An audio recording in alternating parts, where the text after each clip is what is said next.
Bonjour à toutes et à tous les amis, c'est Axel de la chaîne YouTube WWFan France, j'espère que vous allez tous très bien. On se retrouve pour la vidéo résultats et review du Raw de cette semaine. On attend beaucoup de réponses, aussi bien du côté de Randy Orton que du côté du titre de la WWE ou encore du côté du titre des États-Unis. C'est parti, on enchaîne, on commence avec le premier point. Commençons justement avec le titre de la WWE, c'est The Miz qui va ouvrir le show, qui va venir faire un speech et un très bon speech encore une fois de The Miz.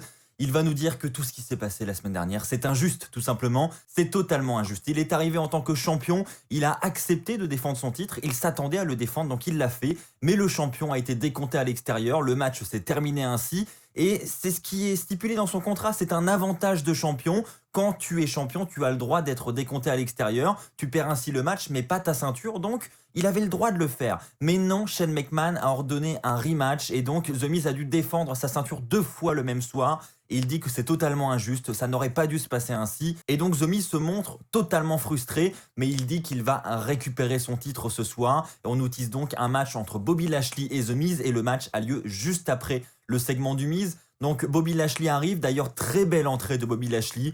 Ils ont mis en place des nouveaux graphismes, ils ont mis en place voilà, de la pyrotechnie, etc. pour son entrée. C'était assez sympa, belle entrée de Bobby Lashley et je le trouve tellement impressionnant en tant que champion. Honnêtement, le titre lui va vraiment bien. Quand on voit Lashley arriver avec la ceinture, on se dit « Ah ouais, quand même, le mec, il pèse quoi. » Franchement, il est hyper crédible dans ce rôle de champion. Donc ça, c'est la bonne nouvelle. On a ensuite le match face à The Miz et là, bon bah, comme on s'y attendait un petit peu, une grosse domination de Bobby Lashley. Et le match va d'ailleurs se terminer par une victoire de Bobby Lashley qui conserve son titre de la WWE suite à un nouveau Hurtlock appliqué sur The Miz qui abandonnera. Et donc ce qui mettra normalement fin aux espoirs du Miz de récupérer ce titre de la WWE. Voilà, il a eu son rematch, il l'a perdu clean, donc maintenant je pense que The Miz va partir vers de nouveaux horizons malheureusement, et je pense qu'on devrait avoir un nouveau challenger pour le titre de la WWE à WrestleMania. Maintenant, qui ce sera? Je vous rappelle qu'il y a encore Fastlane entre temps. Peut-être que l'adversaire de Bobby Lashley sera déterminé à ce prochain pay-per-view. Personnellement, vous connaissez déjà mon avis, je suis assez déçu, mine de rien, de voir The Miz déjà écarté de la course au titre. Il a récupéré le titre il y a quelques semaines, et là, 3 semaines après, The Miz passe déjà aux oubliettes. Voilà, je trouve ça un petit peu précipité, et je trouve ça vraiment dommage pour un mec aussi talentueux que le Miz. Mais bon, c'est comme ça, visiblement, la route vers WrestleMania se fera sans le Miz du côté du titre de la WWE. Passons maintenant à la rivalité entre guillemets entre Braun Strowman et Shane McMahon. Donc on a premièrement Braun Strowman qui arrive et qui veut tout simplement des excuses de la part de Shane McMahon parce que il n'a pas accepté d'être exclu de l'Elimination Chamber. Et ensuite pour se rattraper, Shane McMahon a annoncé à Braun Strowman qu'il allait faire équipe à Adam Pearce pour avoir une opportunité pour les titres par équipe. Donc Braun Strowman dit c'est une blague tout ça, tu dois venir t'excuser sur le ring maintenant. On a ensuite Shane McMahon qui arrive, il va rapidement monter sur le ring. Il va se mettre face à face avec Braun Strowman à 2 cm, les gestes barrières, bon, on oublie. Et ensuite, on a Shane McMahon qui va dire à Braun Strowman « Je m'excuse » et il se casse, direct. À peine il a prononcé ces quelques mots, il se barre direct du ring, il retourne en coulisses.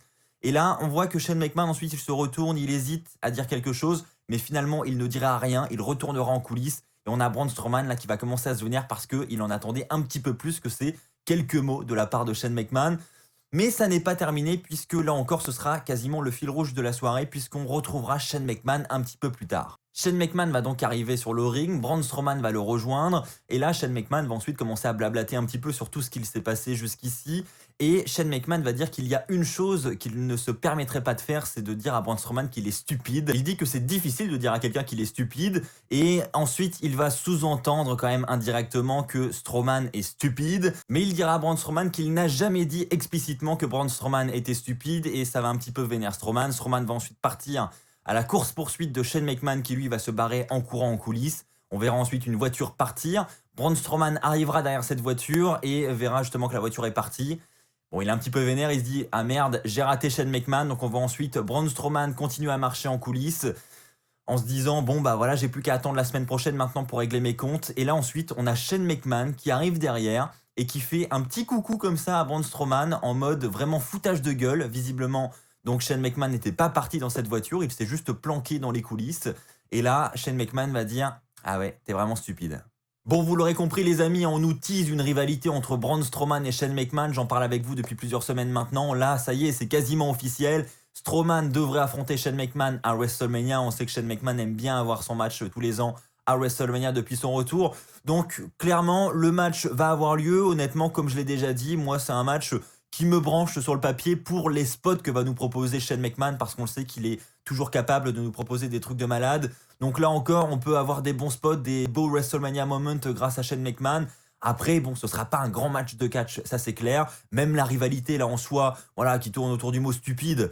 Bon, c'est pas exceptionnel, loin de là, mais j'attends de voir quand même. Parlons maintenant de Drew McIntyre qui, juste après le match de Bobby Lashley de The Miz, était en interview. On lui a demandé ce qu'il pensait de la victoire de Bobby Lashley. Drew McIntyre dira que Bobby Lashley a battu The Miz, mais il ne l'a pas battu lui, et Bobby Lashley ne veut pas venir défier Drew McIntyre, et il devrait parce que lui, Drew McIntyre, pour remporter ce titre de la WWE, il dit qu'il a dû affronter des grands comme Brock Lesnar, et donc il dit que Bobby Lashley doit se motiver à venir l'affronter maintenant. Et là, on a Sheamus qui va arriver de nulle part et qui va attaquer Drew McIntyre, qui va le balancer dans une grosse caisse en coulisses. Bref, attaque de Sheamus. Et là, Drew McIntyre, suite à ça, il est vraiment vénère. Et on nous annoncera juste après un match sans disqualification entre Drew McIntyre et Sheamus. Donc le match arrive, on a un match assez violent honnêtement entre les deux, donc on aura plusieurs armes, on aura surtout des coups de kendo stick qui marqueront d'ailleurs les deux hommes assez sévèrement dans le dos, comme à chaque fois, hein, souvent les kendo sticks ça pardonne pas. Et ensuite on aura une petite baston à l'extérieur, les deux catcheurs vont jouer avec les escaliers, jouer entre guillemets. Les deux vont s'emparer des escaliers, ils vont se donner mutuellement un coup d'escalier et ils vont tous les deux se frapper la face contre l'escalier, hein. Le choc est tel que voilà, les deux sont complètement KO. Drew McIntyre passe par-dessus la barricade et Sheamus est KO à l'extérieur du ring. Et là, l'arbitre n'a pas d'autre choix que d'arrêter le combat. Donc, double KO. Le match se termine ainsi. Pas de vainqueur pour ce match, mais on sent quand même que c'est encore assez intense entre les deux, hein. D'ailleurs, je ne l'ai pas précisé, mais juste avant le combat, on a Sheamus qui a attaqué Drew McIntyre, hein, alors qu'il faisait son entrée. Donc, on voit que vraiment, ils n'ont pas de temps à perdre les deux. Et on voit que Sheamus est lui aussi toujours un petit peu impliqué dans cette course au titre de la WWE. Donc, on ne sait vraiment pas ce qui va se passer du côté de ce titre vers WrestleMania. On devrait avoir des réponses, comme je l'ai dit précédemment, à Fastlane, le prochain pay-per-view qui aura lieu dans 2 semaines maintenant. Mais en attendant, cette semaine, on n'y voit pas beaucoup plus clair. J'ai hâte de voir ce qu'il va se dessiner dans les jours qui arrivent. Parlons maintenant de la division par équipe avec une annonce. Pour commencer, on nous annonce que le New Day affrontera Hurt Business la semaine prochaine dans un match pour les titres par équipe d'Euro. Donc sa première bonne nouvelle. Et là ensuite, on a un match entre Xavier Woods et Shelton Benjamin. Match en 1 contre 1 et qui se terminera par une victoire de Xavier Woods. Alors sur un petit paquet, hein, sur un roll-up, mais victoire quand même. Donc on a le New Day qui s'installe vraiment comme les futurs challengers sérieux au titre par équipe de Shelton Benjamin et Cedric Alexander. Donc suite à cette victoire de Xavier Woods, on a quand même assez hâte de voir le match de la semaine prochaine. On se dit qu'un changement de titre ce n'est pas impossible. Après, on sait que Hurt Business est quand même le clan dominant en ce moment à la WWE du côté de Raw. Donc c'est vrai qu'avoir Bobby Lashley champion de la WWE, Cedric Alexander et Shelton Benjamin champion par équipe à ses côtés, ça a quand même de la gueule. On voit que le clan il pèse dans le game quoi. Donc je sais pas si c'est le moment de leur retirer les titres, mais en attendant, le New Day en tant que challenger, même si on les a déjà vus des dizaines de fois champions, je trouve que c'est toujours aussi divertissant et moi ça me branche pour la semaine prochaine. Les amis, parlons maintenant du match entre Slapjack et Riddle, le champion des États-Unis. On nous annonce d'ailleurs que la semaine prochaine, on aura un match entre Riddle et Mustafa Ali pour le titre des États-Unis. Donc là, déjà, ça y est, on l'apprend. Mustafa Ali est officiellement le challenger numéro 1 pour ce titre. Donc là, un match entre Riddle et Slapjack. Bon, je vais pas faire durer le suspense plus longtemps. Victoire de Riddle, hein, et encore une fois, après le match, on a Mustafa Ali qui va se vénérer sur Slapjack. Il en a marre que les membres de son équipe perdent tous leurs matchs et que, au final, ça décrédibilise le clan Rétribution. On en parle depuis les débuts de ce clan, hein, clairement, ça va bientôt faire 1 an qu'on en parle, mais c'est clair que Rétribution c'est un échec total, c'est des défaites de semaine en semaine, donc c'est clair qu'on a du mal du coup à croire en Mustafa Ali, et on a du mal à se dire que Mustafa Ali peut devenir champion des États-Unis la semaine prochaine par exemple, ça paraît vraiment surréaliste, donc c'est clair que c'est la grosse déception, encore Rétribution cette semaine, mais en attendant, victoire de Riddle et on a ce match la semaine prochaine. Bon après, je vais vous avouer que je suis pas hyper branché pour ce match. Les amis, ceci étant dit, passons au flop de la soirée.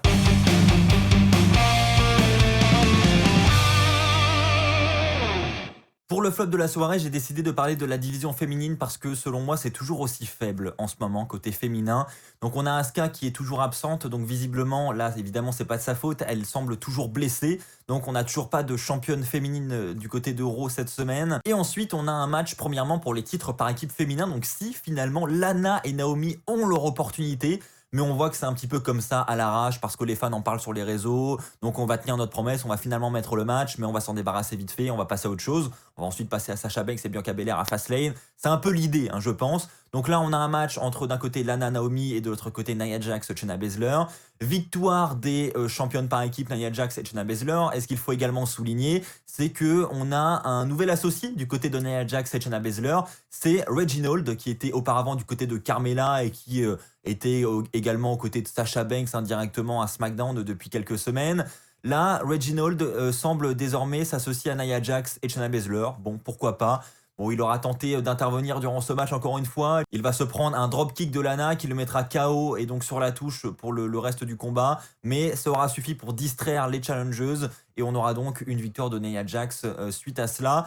Donc les championnes conservent leur ceinture et comme je l'ai dit, maintenant je pense qu'elles vont se diriger du côté de Fastlane avec ces titres pour affronter Sasha Banks et Bianca Belair et je pense que Naomi et Lana, désormais, ça semble terminé. Et enfin, pour terminer du côté de la division féminine, nous avons eu un petit segment en coulisses qui nous annonce peut-être un futur renouveau, peut-être avec peut-être des superstars qui vont émerger un petit peu. On a Mandy Rose et Dana Brooke qui sont en interview et qui disent que voilà, elles ne veulent pas être rattachées tout le temps à la division par équipe. Elles disent qu'elles veulent également avoir des opportunités pour les titres solo, comme le titre féminin de Raw, et elles disent qu'elles se sentent capables vraiment d'avoir un gros match en direction de WrestleMania. Elles vont dire que certes, Charlotte Flair a déclaré sa place et elles ne l'ont pas fait, mais ça ne veut pas dire qu'elles ne sont pas prêtes pour un match à WrestleMania. On a ensuite Charlotte, justement, la concernée qui va arriver, et qui va dire qu'effectivement, elle veut cette place, elle veut ce match pour le titre féminin de Raw.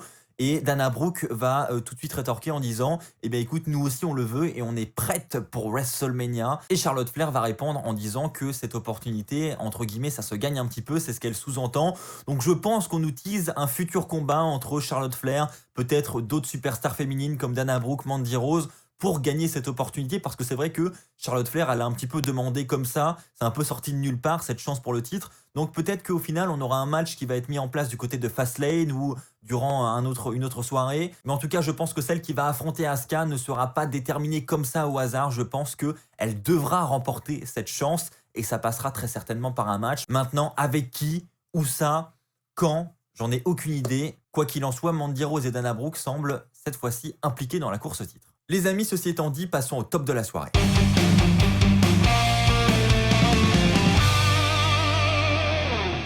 Pour le top de la soirée, je vais parler du match entre AJ Styles et Randy Orton que j'ai beaucoup aimé. Ça va commencer avec AJ Styles qui, en coulisses, lors d'une interview, va se moquer un petit peu de Orton, du Orton qui a peur du Finn.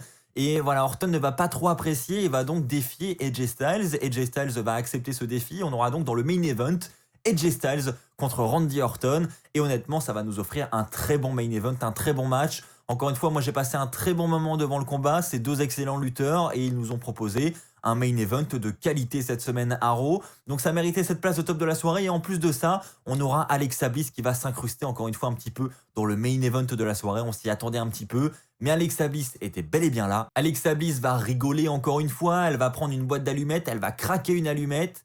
Elle va souffler dessus pour l'éteindre et à ce moment-là, le ring va exploser. Les quatre coins du ring vont exploser. On aura des flammes qui vont jaillir, qui vont distraire Randy Orton.